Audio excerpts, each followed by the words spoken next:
Zombies are a big deal in video games. So many amazing games rely on the idea of zombies for there to be a threat or a reason for the game to even exist. The idea can be very thrilling, but just like in movies, zombies in video games didn't just start as a fully formed concept that we're still using today. Instead, it's developed over a very long period of time. Hi folks, it's Falcon, and today on gameranx, the evolution of zombies in video games.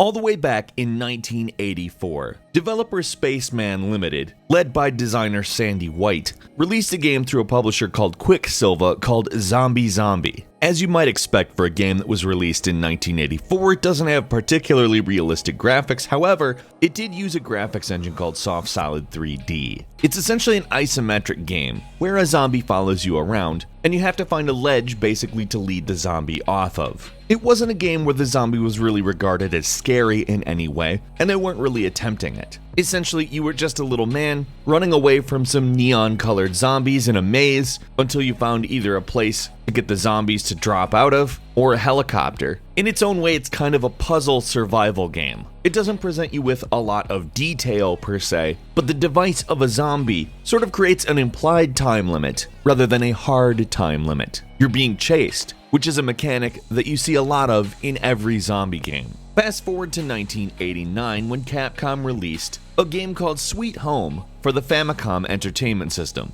in Japan. Sweet Home was very loosely based on a Japanese film also called Sweet Home. In a lot of ways, this game is the blueprint for survival horror. Sweet Home was set in a mansion with a maze-like layout. It's not strictly a zombie game, but the zombies in the game did serve as inspiration for later titles that Capcom made, like, oh, I don't know, Resident Evil? You heard of that one? We'll talk about it more later. The game's mechanics center around inventory management as well as surviving and puzzle solving. The zombies themselves still not what I would call threatening looking, but the game certainly instilled more of a sense of dread through music. The music never really gives you a chance to settle down. The game employs a turn-based battle system much more like an RPG than a modern horror game, but the mansion's intricate level design got at comparisons to games like Metroid, and in regards to level design, often called superior to Resident Evil, which came much later. In 1992, the second episode of id Software's Wolfenstein 3D, Operation Eisenfaust, contained enemies known as the Undead Guard, essentially zombified enemies. They were created by Dr. Shabs and had a Frankenstein's monster look. But he clearly wasn't trying to just bring tissue back to life. No, the Undead Guard all had a gun grafted into their chests that they could fire by raising one of their arms in a, well, certain salute. They were Nazis, remember? The zombies were Nazis in Wolfenstein. I mean, nobody ever got into an argument about punching them though, at least. Similarly, in 1993, id Software released Doom. In it, there was an enemy called the Zombie Man. The Zombie Man is the weakest enemy in the game. He actually doesn't look a whole lot different from a human, still having normal skin color, but is covered in blood and carrying a shotgun. It's not meant to be as frightening as it can be. Instead, it's meant to introduce you to the basics of combat in Doom. That same year, Zombies Ate My Neighbors was released by LucasArts. The depiction of zombies in this game is a little bit more on the scary side. Instead of appearing particularly human-like, they do definitely look undead. They're not just a human with different coloring, they look a lot more like a skeleton, as if they are wilting away. They also have glowing eyes and, believe it or not, kinda scared me as a kid. Up until that game, zombies were kind of looked at as something mildly funny. I mean, we didn't get Sweet Home in America, and although Zombies Ate My Neighbors is somewhat of a humorous title, as you work to save your neighborhood from zombies and other undead enemies, this game was actually subject to censorship, all the blood being replaced with purple goo. And for some reason in Europe, chainsaw maniacs were changed to lumberjacks. LucasArts games had a way of kind of being funny while at the same time taking a little bit of a trip on the wild side. I would call Zombies Ate My Neighbors a very good example of this. In 1994, Sega released a game called Corpse Killer on its Sega CD, Saturn, and PC platforms. Corpse Killer wasn't an amazing game. It's a full-motion video game, but one of the first to actually feature real-looking zombies on account while it was footage of people dressed as zombies. It was essentially a light gun game, except on the Sega Saturn where it was just a point and click, which let me tell you, that formula works really good on a controller. I'm being sarcastic. But it's quite interesting in that it was one of the games shown to Congress in the big push to create a video game rating system. It was realistic enough to make people go, I don't know if I want kids to see this. Although the guy's fake Jamaican accent kinda takes me right the heck out of that one. Then, in 1996, inspired by Sweet Home, in fact a spiritual successor to it, Capcom created Resident Evil. In fact, one of the more interesting things you can find out about Resident Evil is that the project started off as a Sweet Home remake. Now, the battle system for Resident Evil obviously isn't very similar to the JRPG mechanics of Sweet Home, but the tone, mansion, and particularly the creatures derive a specific amount of influence from the game. In the story, originally people think that it's cannibals, but as it turns out, they're undead. And in Resident Evil, they are particularly unsettling. Especially the first one. The reveal was done in full motion video of the creepiest creep ever slowly turning his head. It's a chilling reveal, and also probably in my opinion the symbolic moment of the entire game, when you actually start to take zombies seriously. It's also the moment the gaming world started taking zombies seriously. Resident Evil is kind of campy, but not in the way that a lot of zombie content is. It's got a lot of personality, and it goes out of its way to be interesting in more than one way. That is to say, it's scary, but you do actually care about what happened in the house, what happens to your characters, and why the hell there are zombies. That same year, House of the Dead came out in arcades, an on-rail shooter not that dissimilar from Corpse Killer, except for, good. House of the Dead had a lot of the aesthetic cues that Resident Evil had, except for it played a little bit more to the traditional zombie as opposed to the virus-oriented zombie that we saw in Resident Evil. Both games are clearly action-oriented, Resident Evil being a third-person shooter and House of the Dead being an on-rails FPS. These were essentially the types of zombie games that we got for quite a while. Doom and Quake sort of diverged from the undead ideas and headed down the demonic route a little more. We got several Resident Evil games which were all very, very good, and we get a ton of light gun shooters based on the zombie idea. But fast forwarding all the way to 2005 brings us to Resident Evil 4. Now, Resident Evil 4 is fundamentally different from the previous 3 games and their spin-offs, in that the character has total control over the camera. Now, the shooting controls don't work how you'd expect a modern shooter to work, but that being said, a lot of the things that were put into this game, both aesthetically and control-wise, heavily influenced the games of today, and not just zombie games. Now, keep in mind that Resident Evil pretty much had a monopoly on the just zombie games. There were some smaller titles, but as far as AAA goes, Resident Evil basically had a decade without real competition. That changed when Capcom released Dead Rising, which, it was still Capcom, so it wasn't like a major threat or anything, but still. Dead Rising was inspired by George Romero's 1978 film Dawn of the Dead, and took a more tongue-in-cheek approach. Now, the series of Dead Rising never quite lived up to this game. This is really, maybe not mechanically the best game of the series, but by far the most personable and interesting game of the series. It oozes with personality. Frank West having to defend himself from hordes of zombies in a shopping mall it's fun as hell. And in a lot of cases, it's really funny. That same year, Plants vs. Zombies came out on PC for the first time, which oddly enough opened up zombies for much younger audiences, completely removing the scare factor. It was a tower defense game which, if you are aware, kind of caused a massive tower defense craze. In 2008, some significant developments happened. On the traditional zombie front, Valve released Left 4 Dead on the PC and Xbox 360. It was a fast-paced, co-op, arcadey type first-person shooter that could actually be very scary, but placed a lot of emphasis on cooperation and was very, very fun.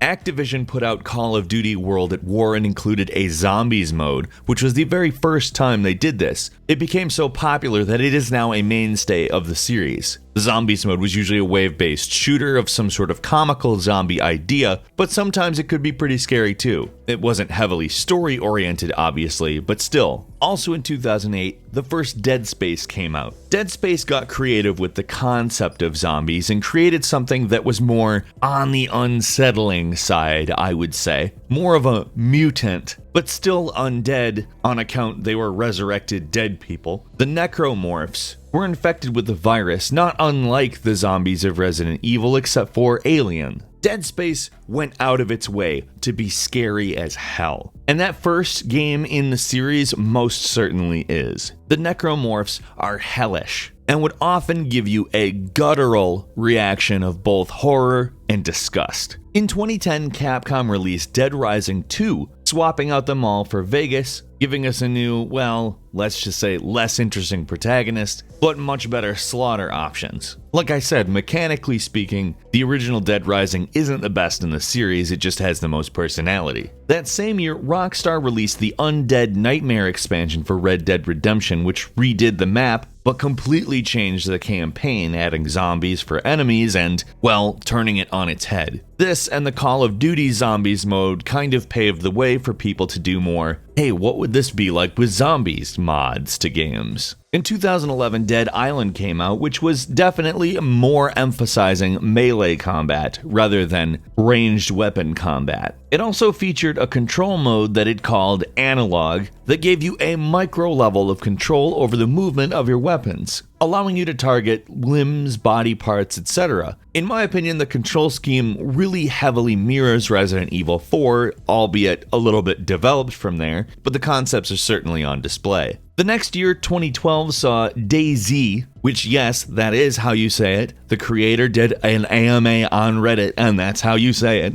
which was originally a mod for Arma 2 that added survival horror and shooter gameplay to their existing open world. Eventually, a standalone came out for the PC, which was great for people that were fans of its multiplayer, permadeath-oriented gameplay. That same year, Telltale's The Walking Dead came out, which is, to put it mildly, received very well. Yes, there are some detractors, but this is a game that people really liked, in that it gave them a sort of choose-their-own-adventure zombie tale that was both scary as well as very, very relatable. Speaking of relatable, in 2013, Naughty Dog came out with The Last of Us, which is effectively probably the most artistic zombie game to date, in my opinion. The focus on human drama in The Last of Us is probably matched only by Telltale's The Walking Dead, but The Last of Us has the benefit of also having really fantastic gameplay mechanics. And yes, I understand the cordyceps clickers are not 100% zombies, but the idea here is the evolution. What has stemmed from zombies? Where have zombies gone? Where has the genre taken us? So we do have to understand that zombies, while at one point were one very specific thing, it has evolved over a long period of time, not just in gameplay concepts, but also in our concept of what a zombie is. While The Last of Us was a fantastic example of a third-person adventure survival horror game with a very deep narrative, State of Decay came out the same year, which was more based on survival and stealth. These two games sort of symbolize the two main paths zombie games have taken: the very human, personal, narrative single-player experience, and the very open-ended sandbox experience of resource management, base building, and other open-ended game elements. In 2014, The Evil Within came out, which is a third-person survival stealth game. It experimented with a few ideas, for instance, that zombies never really actually die until you burn their bodies, and really placed quite an emphasis on stealth, which was becoming one of the norms for basically any kind of zombie game. In 2015, Dying Light came out, which was created by the same developers as Dead Island, but shared actually very little with the game. It's an open-world combat and parkour-based game. And in my opinion, if you're looking at a game that isn't strictly narrative-based, this is the blueprint. Dying Light is phenomenal. It really set the standard for the open-world, zombie-oriented game. But this year, 2017, it all circled around. Resident Evil 7 shifted to the first-person perspective, and oddly enough, managed to retain the feel from the first 4 better than the ensuing titles. Again, the zombies weren't entirely zombies, they were undead enemies that were molded by an infection. But again, these things can't be the same in every single game, otherwise it would be what we like to call boring. Resident Evil 7 saw a shift back to the idea of a more character-oriented, atmosphere-oriented, puzzle-oriented, resource management-oriented experience. It really went out of its way to make every moment count. And I can't really imagine a better bookend to show us where zombie games might go from here. As emergent player-based narratives become a more normal occurrence in video games, and open-world games become more open-ended than ever before, to have a game come out that's so unbelievably linear and yet so satisfying reminds us that a good story and well-planned experiences can integrate with gameplay very well. Obviously, no style of gameplay is going to entirely disappear, but at this point we've gotten quite a few great examples of evolving gameplay in many aspects of the gaming world, with undead critters running through and biting necks. What's your favorite zombie game? Leave a comment, let us know. If you enjoyed this video, please click like, and if you're not subscribed, you should do that right now. We upload brand new videos every day of the week, and the best way to see them first is a subscription. As always, we thank you very much for watching this video. I'm Falcon. You can follow me on Twitter @FalconTheHero, and we'll see you next time right here on gameranx.